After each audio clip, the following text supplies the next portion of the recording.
Tosti Caws, ham, a gwrandwch, truffle. Diolch yn bara surdoes, sourdough. Y gyfrinach i toasties da i'r caws. Dwi'n defnyddio 2 fath o caws cheddar Cymreig am ei flas cryf, a gruyère gan fod i'n cadw ei siap. Ham yn barod ac wan gan fod o'n amser dolig. Dan ni'n y truffle.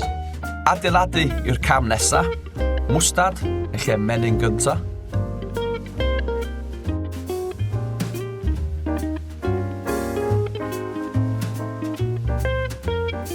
Dyna fo, mae'r tosti yn barod i goginio. Gyda'r badell gynnes, ychwanegu bach o olew, toasties i mewn, yna'r deg.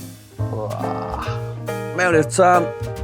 A beth sy'n bwysig bod ni'n cael y bara yn crisp, ond beth sy'n andros o bwysig bod y caws yn meddalu yn y canol, bod o'n gynnes.